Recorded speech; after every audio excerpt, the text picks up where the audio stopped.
Sekolah Khusus Santo Fransiskus Assisi terletak di Jalan Mayor Pol Jainal Arifin RT 18, Balikpapan Selatan. Berdiri atas inspirator Monsignor Florentinus Tului MSF yang prihatin terhadap populasi anak-anak berkebutuhan khusus yang semakin meningkat di Kalimantan Timur. Dan pada tanggal 16 Agustus 2016 mendapatkan SK izin operasional dari Provinsi Kalimantan Timur. Pada tanggal 10 Juli 2017, SKH Assisi mulai beroperasi sekaligus pembukaan tahun ajaran baru 2017-2018, sekaligus peletakan batu pertama gedung sekolah. Maka untuk sementara waktu proses pembelajaran dilaksanakan di gedung TPA Santo Fransiskus Assisi. Pada tanggal 19 Maret 2019, gedung sekolah selesai dibangun dan kegiatan KBM pindah ke gedung baru. SKH Assisi melayani siswa dengan kebutuhan tunagrahita, tunadaksa, tunarungu autis, dan tunaganda, mulai dari jenjang TK LB sampai dengan SMA LB, dengan menggunakan kurikulum 2013 dan kurikulum mandiri. SKH Assisi memiliki visi mendidik siswa menjadi pribadi yang beriman, mandiri, dan berguna bagi negara berdasarkan daya kasih Kristus di Balikpapan tahun 2025. Seluruh fasilitas gedung sekolah didesain secara khusus dan aksesibilitas bagi peserta didik berkebutuhan khusus. Beberapa ruang penunjang gedung Sekolah Khusus Santo Fransiskus Assisi, yakni ruang tata usaha dan waka kurikulum. Ruangan ini dilengkapi dengan sarana-prasarana yang dibutuhkan untuk penyimpanan dokumen, kurikulum, dan administrasi sekolah. Sekarang kita akan menuju ruang penunjang yang kedua, yakni ruang kepala sekolah. Ruang kepala sekolah diisi dengan berbagai sarana-prasarana yang mendukung proses kelangsungan manajemen sekolah, papan visi misi, papan rekapitulasi, tenaga pendidik, CCTV, dan berbagai sarana-prasarana lainnya.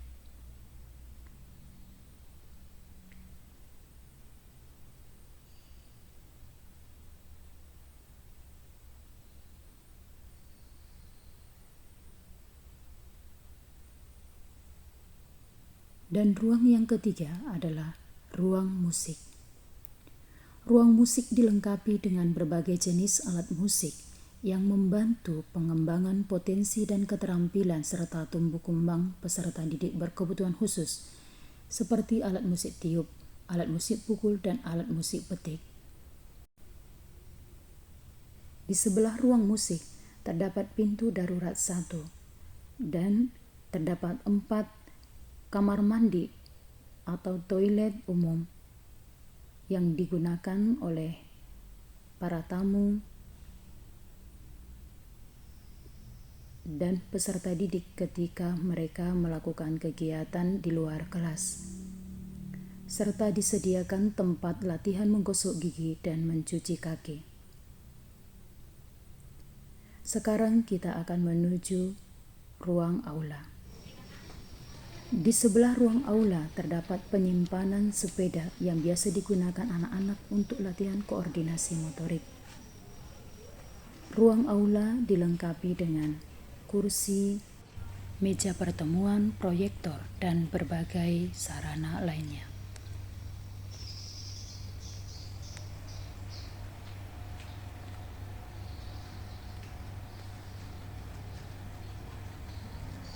Ini merupakan jalur pertama menuju lantai 2. Ruang bermain,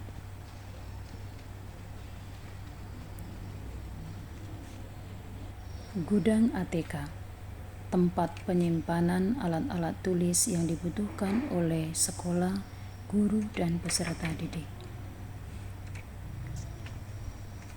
Taman baca atau pojok baca, dan tempat yang dilakukan untuk melakukan kegiatan literasi. Jalur 2 menuju lantai 2. Ruang bina diri. Di samping ruang bina diri terdapat pintu darurat 2. Ruang bina diri didesain dan dilengkapi dengan perlengkapan rumah tangga, memiliki ruang tamu, tempat penyimpanan peralatan rumah tangga, ruang makan, dan kamar mandi atau toilet, serta kamar tidur. Ruangan ini didesain untuk tempat anak-anak melatih kemandirian untuk melakukan kegiatan sehari-hari di rumah.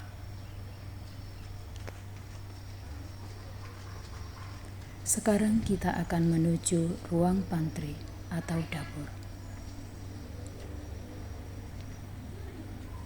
Ruang pantry dilengkapi dengan berbagai perlengkapan dapur, alat-alat masak, dan juga tempat latihan keterampilan dan produksi keripik pisang.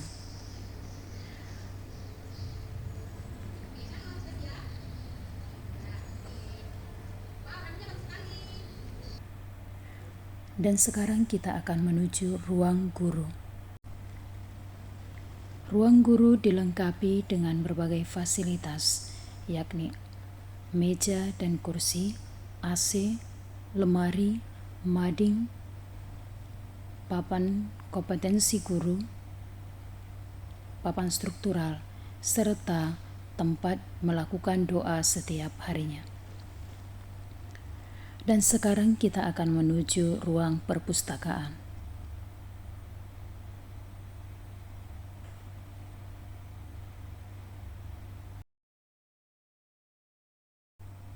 Ruang perpustakaan dilengkapi dengan berbagai jenis buku sumber, buku siswa, buku referensi, dan buku pendidikan karakter, dan buku yang digunakan untuk kegiatan literasi. Sekarang kita akan memasuki ruang kekhususan, yakni ruang terapi 1, ruang terapi sensori integrasi. Terapi sensori integrasi sangat bermanfaat untuk pengembangan panca indera anak berkebutuhan khusus, terutama untuk melatih keseimbangan, sentuhan, dan kesadaran akan posisi dan gerak tubuh. Layanan terapi ini bertujuan membantu anak dengan gangguan belajar, gangguan perkembangan, dan perilaku. Oleh karena itu, ruang sensori integrasi dilengkapi dengan berbagai alat dan media yang mendukung proses kegiatan pembelajaran, penanganan untuk pengembangan perilaku dan sensori peserta didik berkebutuhan khusus. Sekarang kita akan menuju ruang terapi 2 atau ruang terapi Snow Zealand.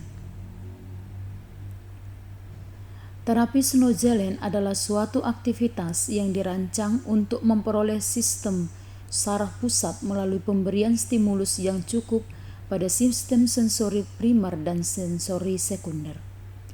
Manfaat terapi Snow Zealand bagi anak adalah untuk relaksasi, eksplorasi, dan ekspresi diri.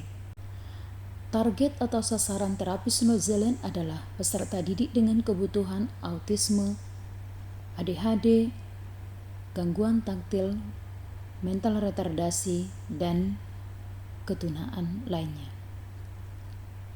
Setiap pencahayaan dalam ruang Snow Zealand memiliki manfaat untuk memberikan relaksasi dan kenyamanan, membangkitkan rasa percaya diri, keberanian, dan berbagai fungsi yang lainnya sesuai dengan permasalahan yang dihadapi oleh peserta didik berkebutuhan khusus.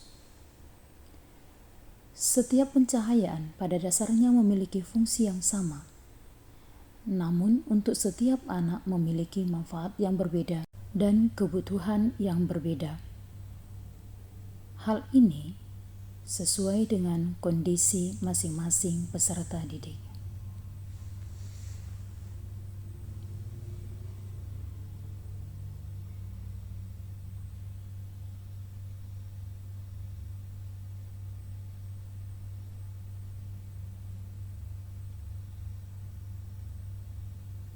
Pencahayaan di ruang Snow Zealand juga melatih anak untuk semakin peka dalam memberikan respon terhadap lingkungan sekitar, terutama bagi peserta didik dengan ketunaan autisme. Pergantian warna akan melatih peserta didik dengan ketunaan autisme untuk semakin memberikan refleks atau respon terhadap setiap perubahan cahaya. Ruang terapi yang ketiga, yakni ruang terapi wicara.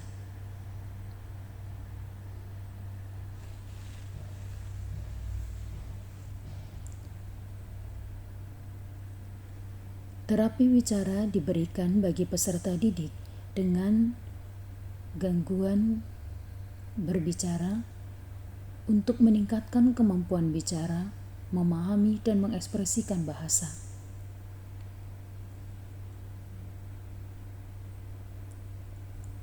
Terapi wicara dilengkapi dengan berbagai alat wicara yang digunakan seperti speech screener, tools, dan berbagai media lainnya.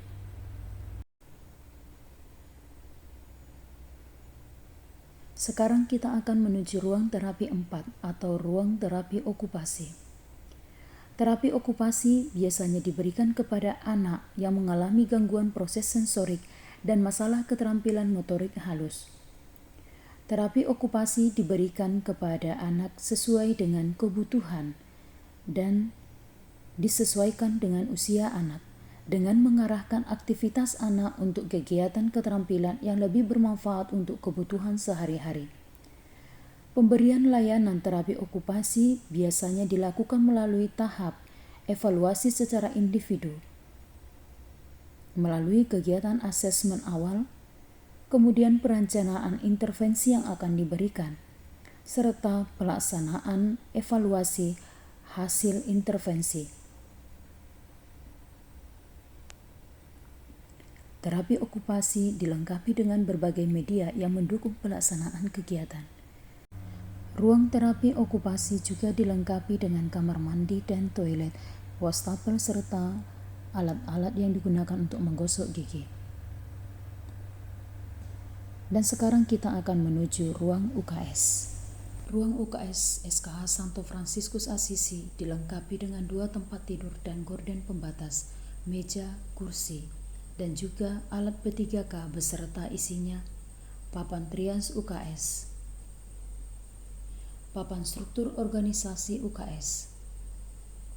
Ruang UKS juga dilengkapi dengan wastafel dengan air mengalir, poster edukasi tentang kebersihan. Ruang UKS juga dilengkapi dengan buku administrasi, seperti buku kunjungan UKS,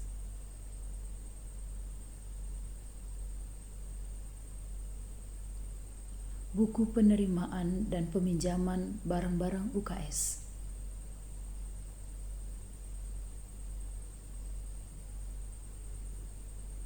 buku surat masuk dan keluar, buku daftar pasien UKS, buku tamu UKS, dan buku rujukan UKS.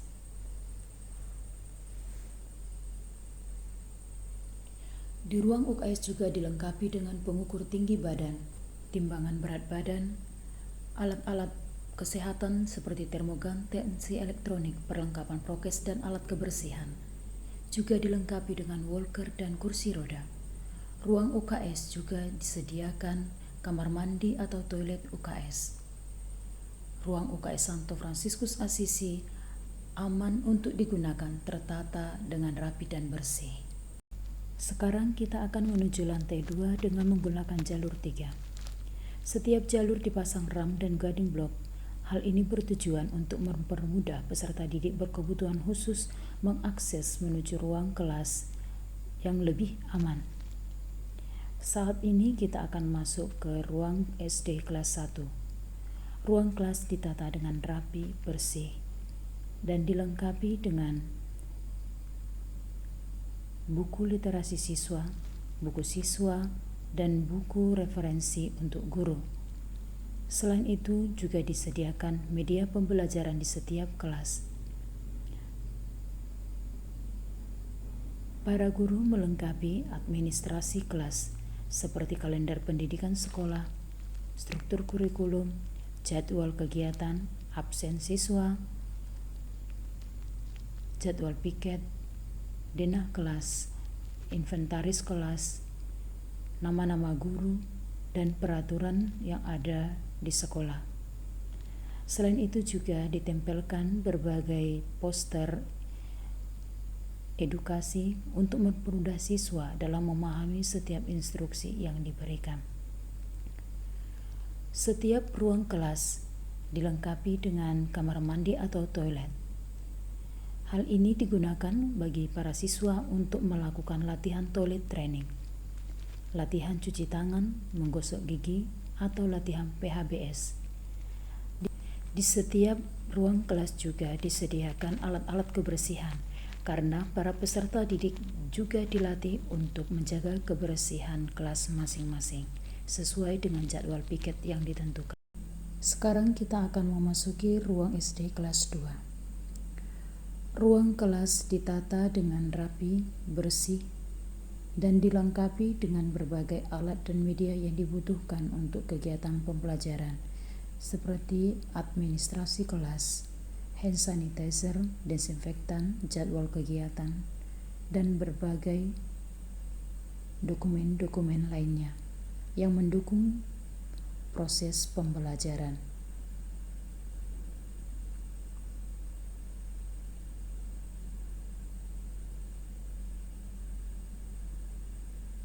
Ruang kelas 2 memiliki satu kamar mandi bersama dengan ruang kelas 1.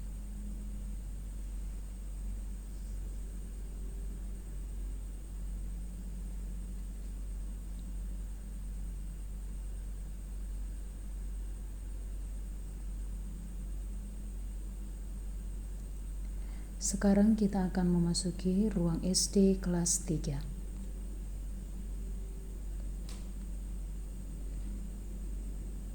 Sama dengan kelas-kelas lainnya, ruang kelas dilengkapi dengan alat dan prasarana yang dibutuhkan untuk kelangsungan dan kelancaran kegiatan pembelajaran, melengkapi administrasi kelas dan berbagai media pembelajaran dan buku yang dibutuhkan dalam kelas. Ruang kelas 3 memiliki satu kamar mandi bersama dengan ruang kelas 4.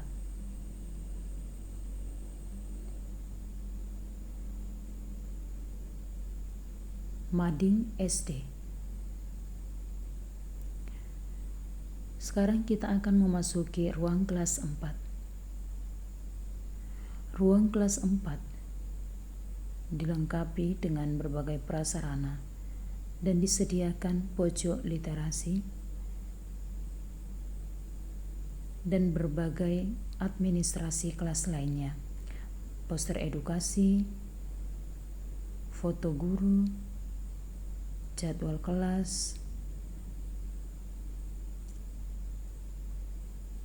denah kelas, alat dan media pembelajaran, buku referensi, kalender pendidikan, dan berbagai administrasi lainnya.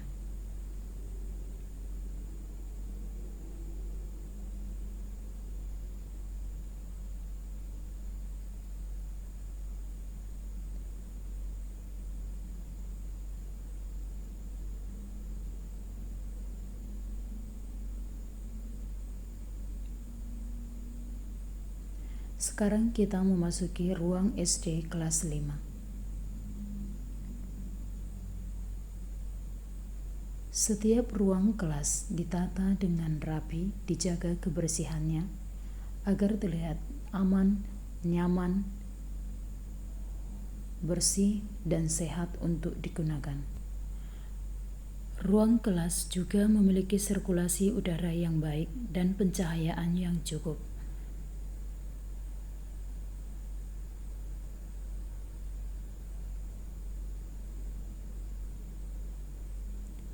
Dan sekarang kita akan menuju ruang kelas 6 SD.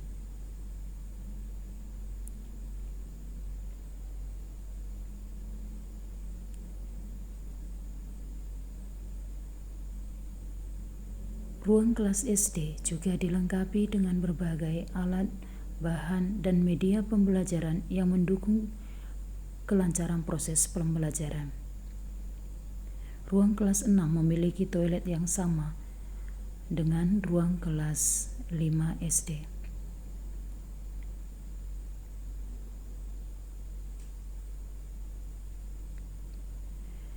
Sekarang kita akan menuju kelas TK dengan menggunakan jalur 2. Ini merupakan jalur menuju bawah, sedangkan ini menuju jalur ruang TK atau ruang sebelah.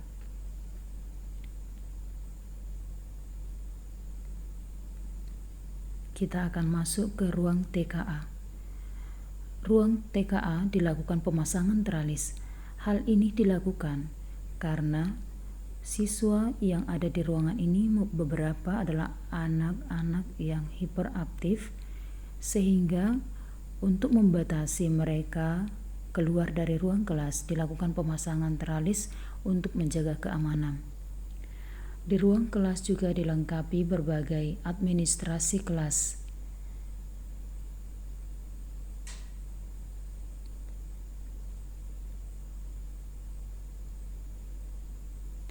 Sekarang kita memasuki ruang TKB.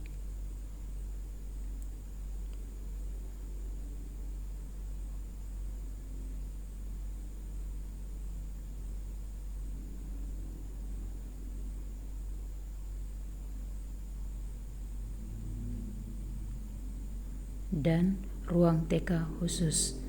Ini kelas digunakan bagi siswa yang berperilaku suka merusak benda, sehingga ruangan memang didesain kosong sehingga siswa ketika tantrum dapat menenangkan diri tanpa merusak benda. Sekarang kita akan masuk ke ruang multimedia.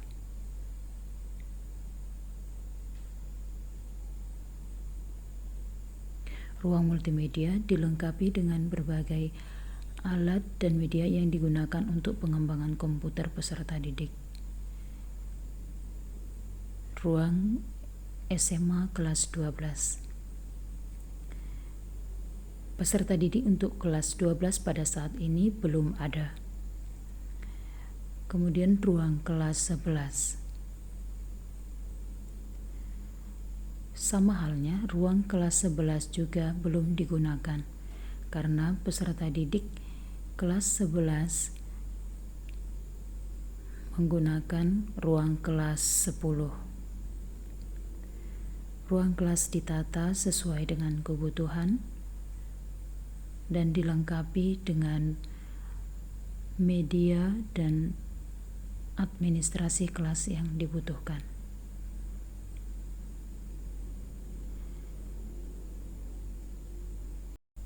Sekarang kita akan menuju toilet umum di lantai 2. Toilet umum di lantai 2 ada 4 ruangan dan juga disediakan tempat latihan menggosok gigi dan mencuci kaki. Dan sekarang kita akan memasuki ruang keterampilan. Ruang keterampilan digunakan tempat peserta didik untuk melatih keterampilan. Ini merupakan hasil dari keterampilan anak.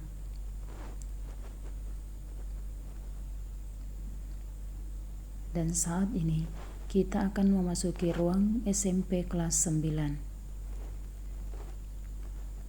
Pada setiap ruang kelas memiliki meja dan kursi yang khusus untuk peserta didik.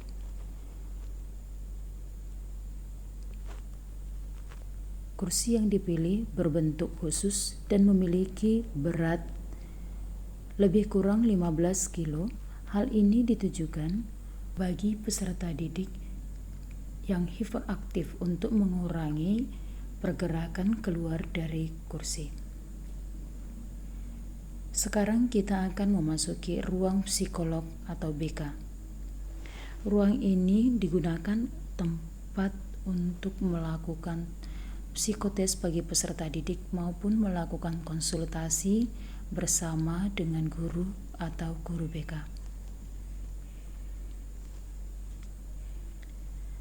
Sekarang kita akan menuju lantai 1 dengan menggunakan tangga.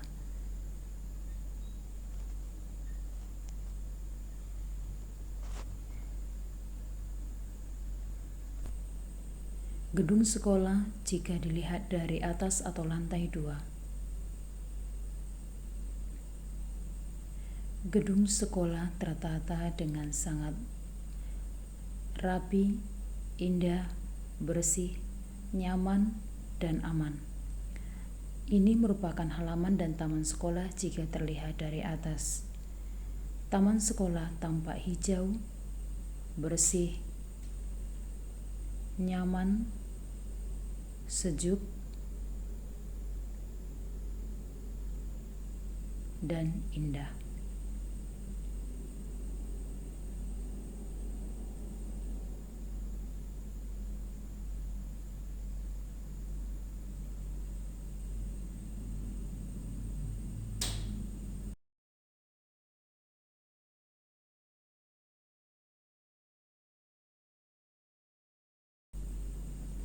Dan sekarang kita akan menuju halaman depan atau luar sekolah dan tembok gedung sekolah. Halaman sekolah tertata dengan sangat rapi, indah, hijau, dan bersih. Halaman samping kiri gedung sekolah. Halaman sekolah digunakan untuk bercocok tanam baik tanaman hias, tanaman bumbu, dan juga digunakan tempat untuk berbudidaya ikan lele.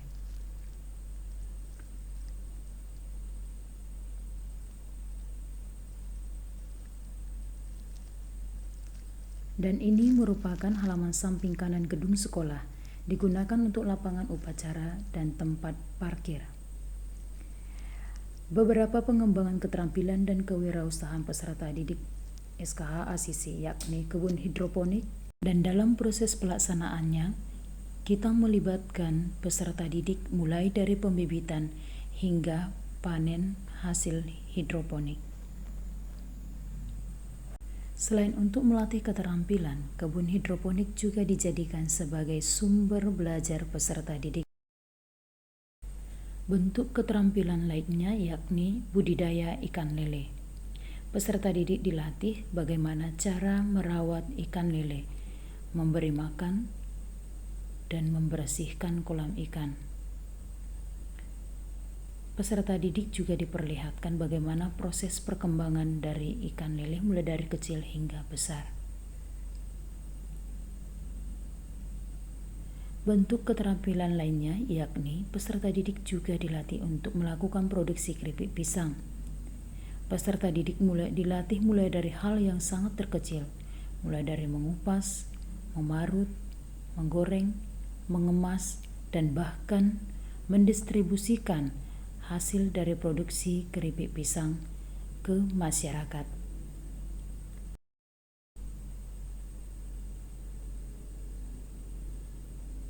Sekarang kita akan menunjukkan berbagai prestasi yang diraih oleh peserta didik tingkat nasional, provinsi, daerah maupun sekolah, seperti juara 1 lomba baca puisi tingkat nasional, juara 2 baca puisi tingkat nasional, juara harapan 2 menyanyi, juara harapan 2 lomba menulis cerita, juara dalam lomba FLS2N, mengikuti konser nasional, dan berbagai prestasi lainnya yang diraih oleh peserta didik.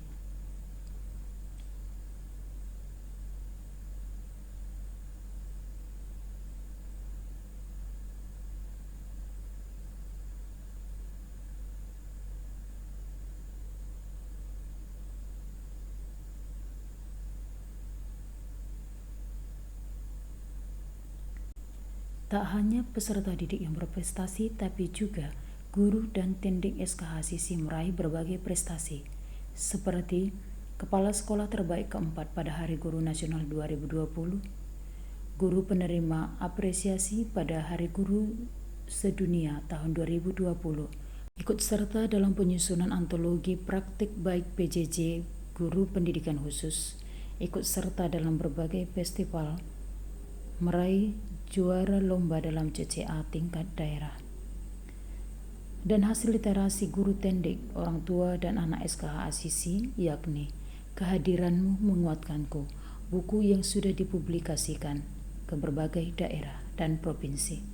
Buku ini merupakan hasil karya dari para guru, siswa, dan orang tua, berisi tentang pengalaman di dalam mendampingi anak-anak maupun siswa yang berkebutuhan khusus, serta bentuk-bentuk penanganan yang diberikan kepada peserta didik berkebutuhan khusus. Demikian profil Sekolah Khusus Santo Fransiskus Asisi. Terima kasih.